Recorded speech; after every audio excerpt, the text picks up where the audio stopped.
Shalom, selamat pagi anak-anakku SD Kristen Banyumas kelas 3. Ya, bagaimana kabarnya hari ini? Bu Am berharap anak-anak kelas 3 dalam keadaan sehat dan baik ya.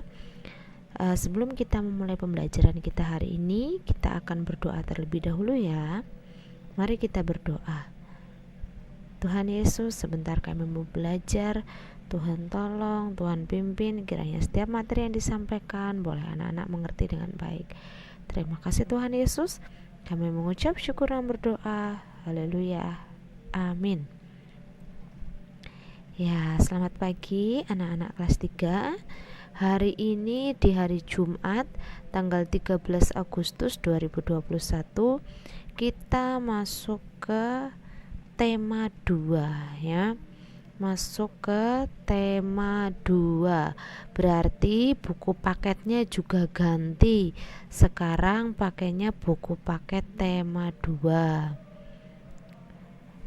Nah, kita hari ini akan belajar di subtema 1 tentang manfaat tumbuhan bagi kehidupan manusia. Kemarin kalau di tema 1 kita sudah belajar tentang pertumbuhan dan perkembangan, baik itu manusia, makhluk hidup ya, manusia, hewan dan tumbuhan. Nah, hari ini kita akan belajar manfaat tumbuhan bagi kehidupan manusia di subtema yang pertama. Kita tahu Tuhan menciptakan beragam jenis tumbuhan. Kemarin kita sudah belajar ya di tema 1. Tumbuhan bermanfaat bagi kehidupan manusia dan hewan. Manfaat tumbuhan antara lain apa saja? Sebagai sumber makanan, bahan baku industri, ada sebagai peralatan rumah tangga, bahan pakaian, pewarna alami dan kesehatan. Misalnya sumber makanan ya, bagi manusia, tumbuhan juga sumber makanan karena manusia juga memakan sayuran. Lalu hewan, tumbuhan juga merupakan sumber makanan, misalnya kambing makan rumput ya, seperti gambar ini bawah ini ya. Kalian bisa lihat kambing makan rumput. Dan masih banyak lagi. Coba anak-anak kelas 3 bayangkan bagaimana ya jika terjadi tumbuhan itu hilang. Bagaimana jika terjadi tidak ada tumbuhan di sekitar kita? Pohon tidak ada, sayuran tidak ada ya, tumbuhannya tidak ada. Kira-kira bagaimana? Nah, kita akan lihat ya. Sebelum masuk pembelajaran 1, tadi Bu Amar punya pertanyaan ya. Bagaimana jika tumbuhan itu tidak ada? Kita tahu bahwa tumbuhan merupakan satu hal yang sangat penting dalam kehidupan manusia dan hewan. Karena oksigen yang kita hirup setiap hari berasal dari tumbuhan. Ya. Jadi kalau tidak ada tumbuhan, pasti udara akan sangat tercemar, akan terjadi polusi, dan pasti manusia akan kesulitan mencari oksigen. Nah, pada pembelajaran 1, ada seorang anak yang sangat suka membaca, namanya Dayu. Nah, membaca merupakan suatu hal yang sangat penting karena dengan membaca kita bisa mendapat banyak informasi. Nah, kali ini Dayu membaca sebuah dongeng ya. Kita akan baca bersama-sama. Anak-anak bisa simak di bukunya halaman 2. Ya, kita lihat. Dongeng tentang pohon apel yang tulus. Disimak ya. Dahulu kala ada sebuah pohon apel besar. Ada seorang anak laki-laki bermain di sekitar pohon itu. Dia sangat menyayangi pohon itu. Dan pohon itu juga senang bermain bersamanya. Nih ya. seorang anak yang suka bermain di bawah pohon apel. Waktu berlalu, anak laki-laki itu tumbuh dewasa. Suatu hari ia datang kembali ke pohon apel itu, dan pohon apel itu menyambutnya dengan gembira. Lalu berkata, "Ayo bermainlah bersamaku," ajak si pohon apel.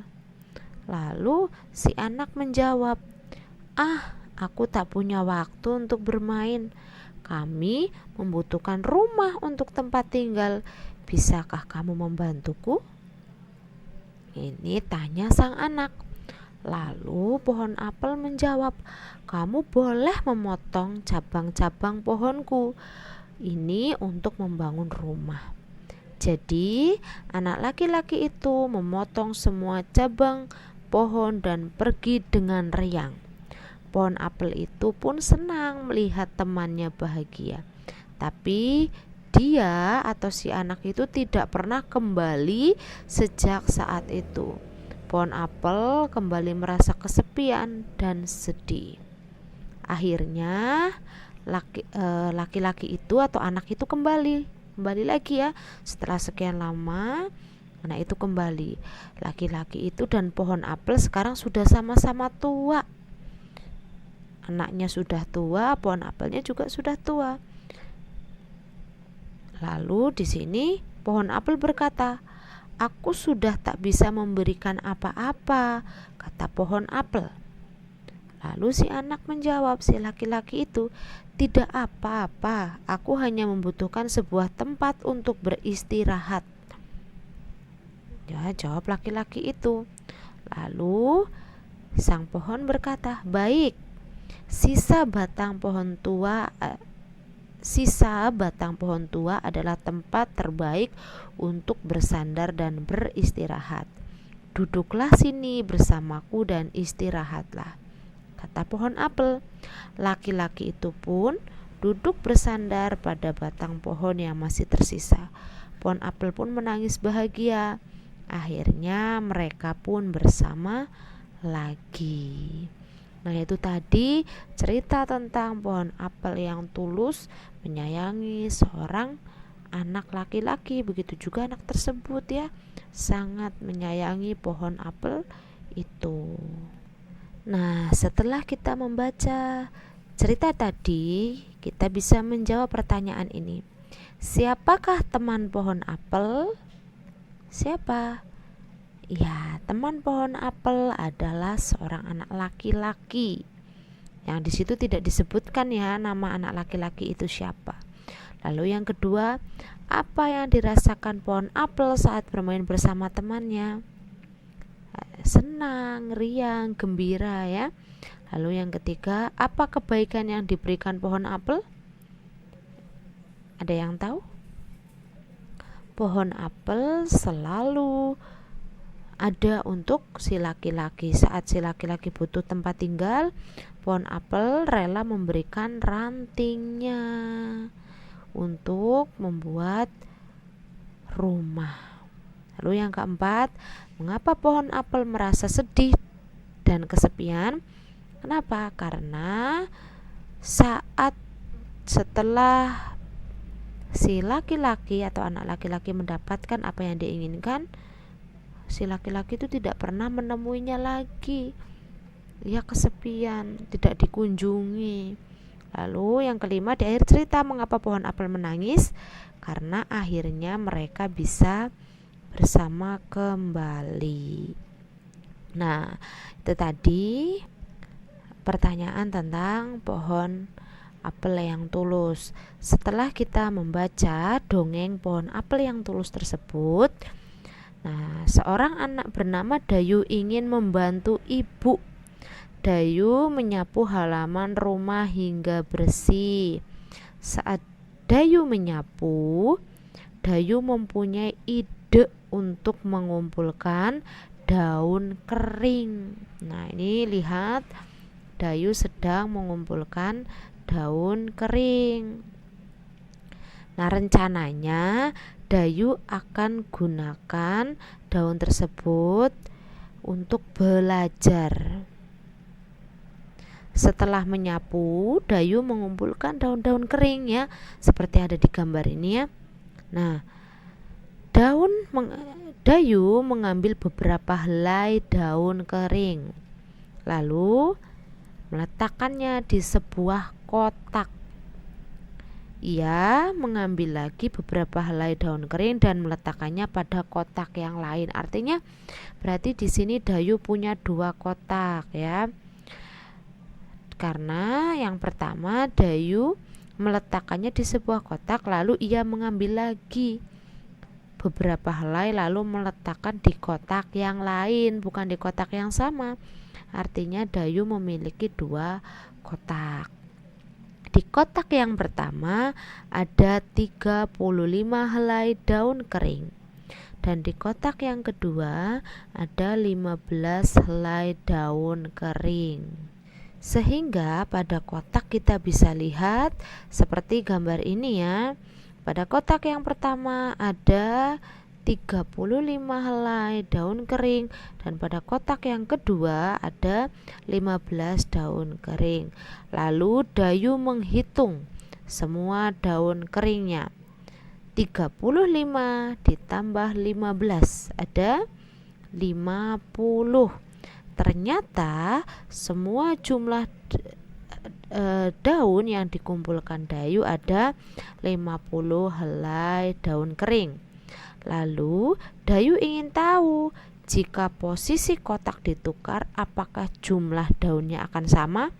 Ya, yang semulanya kotak pertama isinya 35, kotak kedua 15. Jika ditukar kotaknya, apakah jumlah daunnya akan tetap sama? Kita lihat pada gambar di bawahnya ini ya.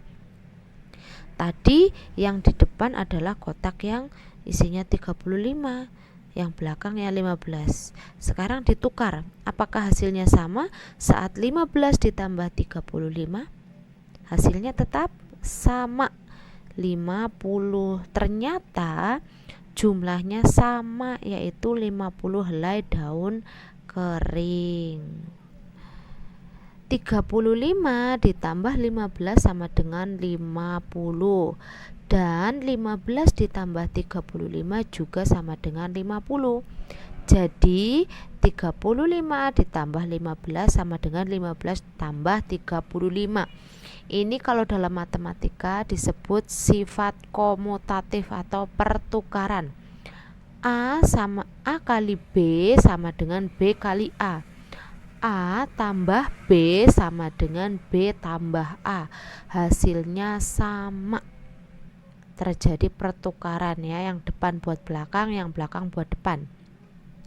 Nah, kita juga bisa mencoba penjumlahan lain. Misalnya ini 120 ditambah 930, 1050. Lalu kalau diputar atau dibalik, ditukar ya, 930 tambah 120 tetap hasilnya sama. Jadi 120 tambah 930 sama dengan 930 ditambah 120. Nah, untuk tugasnya ya, kalian latihan kerjakan di rumah. Kalian bisa kerjakan pada halaman 7 buku paket tema 2 subtema 1 pembelajaran yang pertama. Kalian kerjakan latihan soal ini supaya kalian bisa lebih paham akan apa yang tadi Bu Ambar sampaikan ya. Nomor 1 sampai nomor 5 ini yang bawah ya. Dikerjakan semua. Jangan lupa soalnya ditulis yang rapi ya. Bukunya bagian atas dikasih tema, subtema, dan pembelajaran.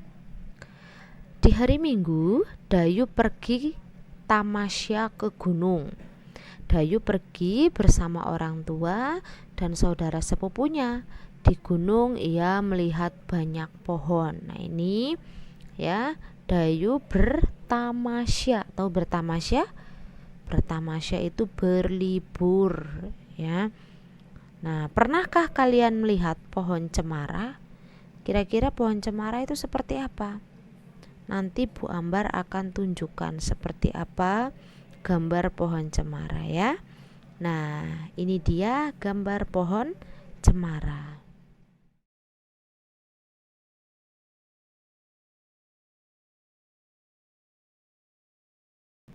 Sudah lihat ya gambar pohon cemara seperti apa? Nah, itu tadi pohon cemara. Ternyata pohon cemara memiliki banyak sekali manfaat bagi manusia. Apa saja sih manfaatnya ya? Salah satunya, kayu cemara digunakan untuk membuat perabotan rumah tangga. Mungkin perabotan di rumah kalian salah satunya bisa jadi terbuat dari pohon cemara. Nah, saat di perjalanan bertamasya ke gunung, Dayu dan sepupunya bernyanyi lagu cemara selama di perjalanan. Nah, ini dia lagu cemara ciptaan A.T. Mahmud ya, dengan tempo 3/4. Nah, untuk anak-anak kelas 3 yang mau mendengarkan lagunya, Bu Ambar akan tayangkan video tentang lagu cemara. Videonya bisa didengarkan berikut ini.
Itu tadi lagu atau cara bernyanyi lagu cemara. Sampai sini anak-anak kelas 3 sudah paham ya? Oke, kalau sudah paham kita akan lanjutkan ke pembelajaran yang kedua. Di pembelajaran yang kedua ya, kita bisa lihat gambar. Ini adalah Dayu bersama teman-temannya. Siapa teman-teman Dayu? Ada Edo, Siti, dan Beni. Mereka sedang bermain ke rumah Dayu. Lalu Dayu menunjukkan sebuah majalah, ini majalah ya, yang di dalamnya ada cerita dongeng. Apa sih itu dongeng? Ya, dongeng apa? Ada yang tahu apa itu dongeng? Kalau tidak tahu, Bu Ambar kasih tahu ya.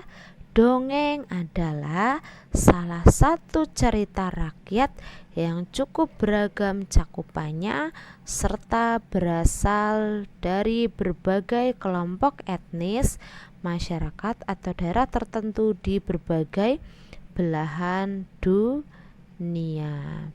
Ya, dongeng merupakan cerita, bisa berupa cerita tradisional yang diceritakan secara turun-temurun dari generasi ke generasi.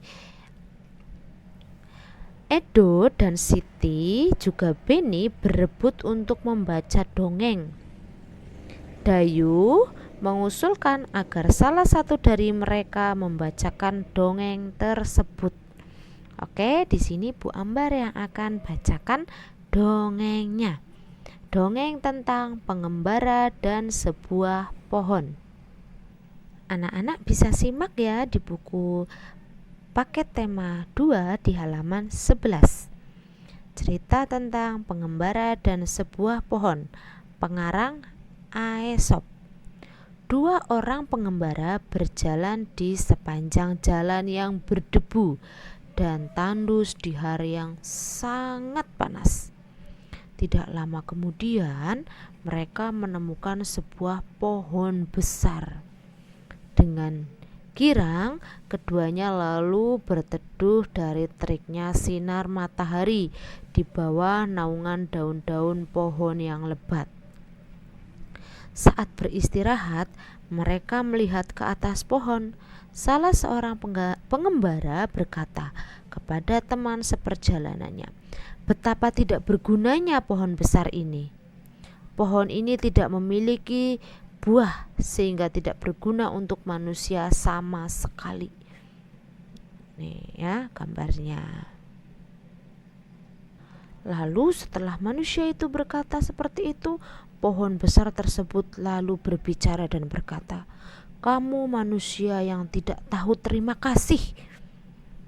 Pohon itu berkata lagi, "Kamu datang dan bernaung di bawah daun-daunku. Kamu menikmati teduhnya perlindungan cabang dan daunku. Kamu masih menyebutku tidak berguna sama sekali."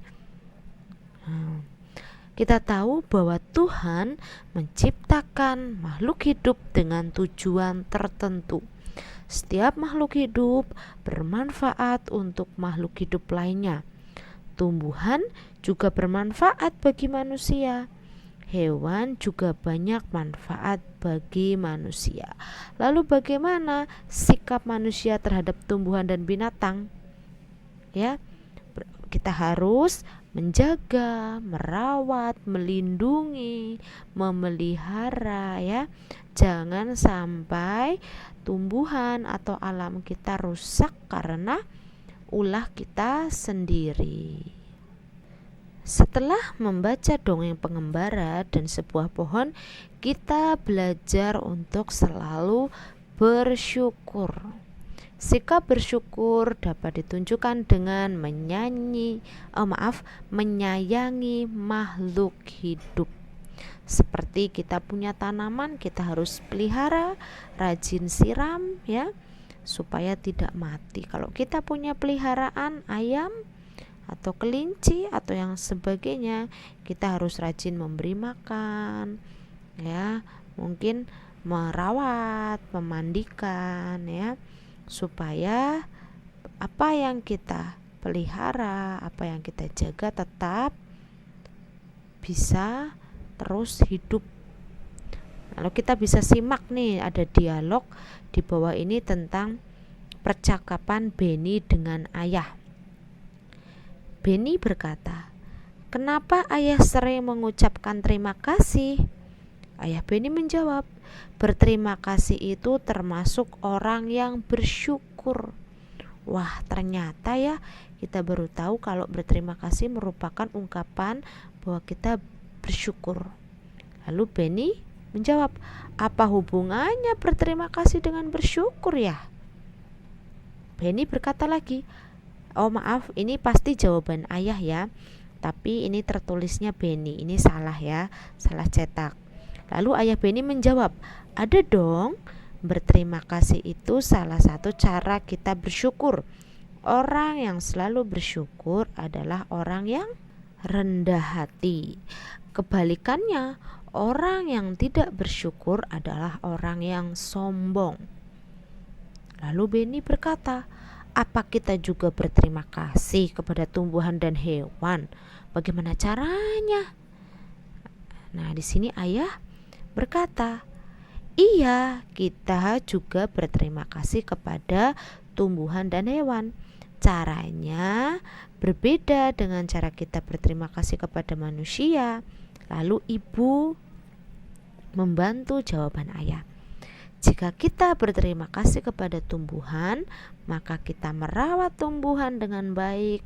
Tumbuhan diberi air, diberi pupuk, dan sinar matahari yang cukup. Kita juga tidak memetik bunga dan daun-daun sembarangan. Lalu Benny bertanya, bagaimana cara kita berterima kasih kepada hewan? Lalu ayah menjelaskan, cara berterima kasih kepada hewan yaitu dengan menyayangi hewan. Kita memberi makan atau minum hewan. Kita tidak menyiksa hewan. Ya. Orang yang pandai bersyukur akan disukai teman-teman. Tuhan juga mencintai orang yang pandai bersyukur. Oleh karena itu, setiap kita harus selalu bersyukur. Bahkan nafas hidup yang masih Tuhan percayakan kepada kita sampai hari ini, kita pun wajib bersyukur. Makanya setiap pagi kalau kita boleh bangun, kita jangan lupa berdoa untuk mengucap syukur. Selain hal-hal tadi, bentuk lain dari bersyukur adalah selalu menjaga kesehatan tubuh. Berolahraga membuat tubuh kita sehat. Tubuh kita juga sehat dengan menghirup udara yang mengandung banyak oksigen. Tanaman memberikan oksigen pada lingkungan sekitar. Dengan berolahraga di halaman sekolah, tubuh kita akan terasa segar. Nah, gerakan memutar atau meliuk badan dapat dilakukan untuk melentukan badan. Dengan demikian, otot tidak kaku dan peredaran darah pun lancar. Nah, ini ada kombinasi gerak, memutar, dan meliuk. Yang pertama, badan berdiri tegak. Yang kedua, kepalkan kedua tangan diletakkan di pinggang. Ya, setelah dikepal, kedua tangannya letakkan di pinggang. Yang ketiga, putarkan badan ke kanan dan ke kiri. Selanjutnya, badan berdiri tegak kembali. Yang kedua, rentangkan kedua tangan ke depan. Yang ketiga, putarlah badan ke arah bawah, membungkukkan badan seperti contoh ini ya. Lalu yang berikutnya, putarkan badan ke bawah seperti contoh yang ini.